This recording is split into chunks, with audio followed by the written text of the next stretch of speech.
Salut à toutes et à tous. Oi oi oi. Voilà, alors petite vidéo sur mon air de guerre, on va dire, la musique spirituelle. Parce que ouais, je fais du hip-hop, ouais, je fais du métal, mais je le fais avec le cœur et l'âme. Et j'espère vraiment attirer sur cette communauté plein de gens comme ça. Des petits artistes qui ont cette âme de nomade, cette âme de troubadour. Et en même temps, aiment bien les nouvelles technologies, aiment bien les loopers, aiment bien les machines, aiment toute cette musique nomade qu'on peut faire en autonomie à base de jam session et en y mettant énormément d'âme à l'intérieur, de spiritualité et de good vibration. Donc cette vidéo, elle est pour vous, hein, vraiment précisément. Ceux qui s'abonnent, abonnez-vous, hein, si tu penses que t'es quelqu'un comme ça, abonne-toi, parce que vraiment, vous êtes tous les bienvenus sur cette chaîne, mais vraiment les gens que j'ai envie d'avoir autour de cette communauté, c'est ça, c'est des artistes conscients, spirituels, qui ont envie de se professionnaliser dans la pratique artistique, qui ont envie de trouver des outils, des façons pour pouvoir gagner leur croûte, même si c'est pas des 100 et des 1000 quoi, mais trouver des solutions pour pouvoir gagner leur croûte, etc. Moi j'arrive à peu près à m'en sortir, enfin quand c'est pas interdit par l'état macronien ou autre machin, avec le spectacle de rue, donnant des cours de musique, peut-être bientôt je réussirai à m'en sortir aussi en diffusant de la musique sur internet, les droits d'auteur, les trucs comme ça, c'est des solutions qui existent, il y a aussi les subventions, tout ça c'est des choses que j'ai appris en fait vraiment dans ma formation professionnelle, les études que j'ai repris, donc voilà, je vous reparlerai de ça plus en détail, mais là je vais vous parler des artistes et de la spiritualité et pourquoi, comment, enfin, qu'est-ce que j'entends par là. Allez, à tout de suite, n'oubliez pas de vous abonner, la page Tipeee,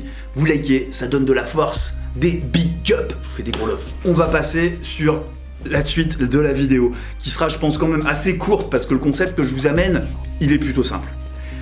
La musique, c'est quelque chose qu'on peut voir en fait comme un business. Ok, on peut utiliser des œuvres d'art, etc. machin, pour gagner du fric, pour que ça fonctionne dans une économie, dans une industrie. Ça, c'est des choses qu'on verra peut-être en formation, quand je sortirai des formations là-dessus. Mais il y a toute une économie, en fait, du business de la culture. C'est un petit peu, c'est un peu comme vendre des chaussures ou vendre des chaussettes. On vend de l'art un peu de la même façon. Mais à la base, l'art, c'était quelque chose de spirituel. C'était quelque chose, on communiquait avec les dieux, avec les divinités par l'intermédiaire de l'art. Je veux dire, c'est quelque chose d'assez récent, en fait, de voir l'art comme un business. Donc, faut pas, même si l'art peut être un business et peut permettre de faire vivre les artistes, ça c'est très cool, mais il faut pas oublier d'où ça provient. Un exemple qui est vraiment important, c'est le freestyle. Ceux qui font de la musique parmi vous, vous allez voir de quoi je parle directement. Quand on fait de l'improvisation, si on se regarde en train de faire de l'improvisation, on fait souvent de la merde. On est là à juger, à se dire faut que je fasse comme un tel, faut que je fasse comme ceci, et l'improvisation est pourrie.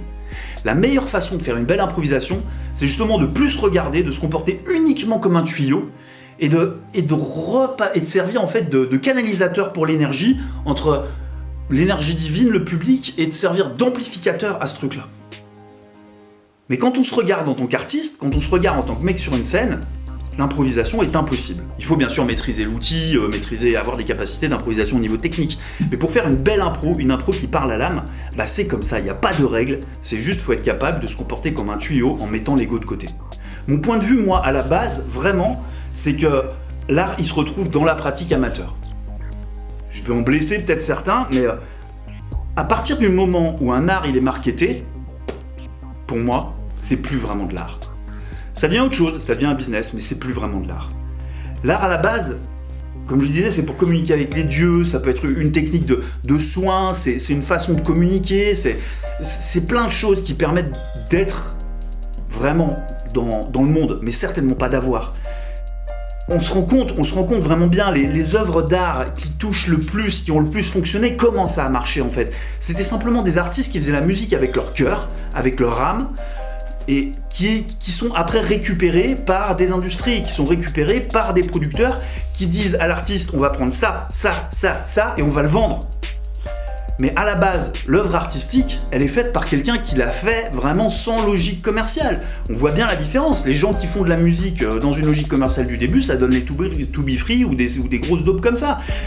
Les véritables artistes, ceux qu'on aime, ceux qu'on écoute, à la base, ils faisaient ça parce qu'ils en avaient besoin. Donc vraiment, je pense qu'il faut accepter en fait cet état de fait, qu'il faut accepter que l'art part à la base vraiment de quelque chose d'amateur et qui vient du cœur. Et puis, à partir de ça, je veux dire, à partir de cette pratique amateur, il est possible de faire un focus qui va permettre justement de professionnaliser la pratique. Ça permet en fait d'avoir un art qui, au lieu d'être complètement baisé, reste conscient. Le rôle des producteurs, là, est essentiel.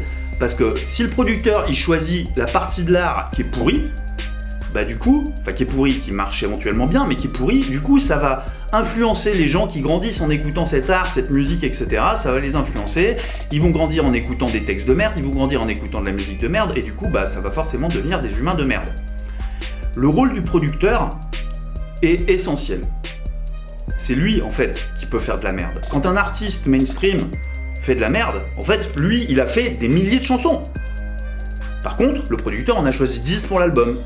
Et si ces 10 chansons-là, c'est de la merde, c'est pas la faute de celui qui a créé. Voilà, c'est pas de sa faute à lui. C'est de la faute de celui qui a sélectionné ce qu'il fallait diffuser. Voilà, donc j'espère sur cette page attirer un maximum d'artistes comme ça, hein, des artistes qui ont envie de faire de l'art conscient, mais pas conscient dans les textes, comme on a pu le voir dans le rap conscient ou autre, même si c'est super cool, hein, big up à Kenny Arcana et compagnie, mais la conscience doit d'abord passer par une épuration de l'outil, en fait. On doit faire en sorte nous-mêmes d'être des gens bien dans nos peaux, bien dans nos baskets, qui font de l'art pour les bonnes raisons, et avec les bonnes machines, parce que y a des machines aussi qui cassent le cerveau, qui compliquent, etc. Il y a des machines très simples et très intuitives, et des machines qui sont des usines à gaz.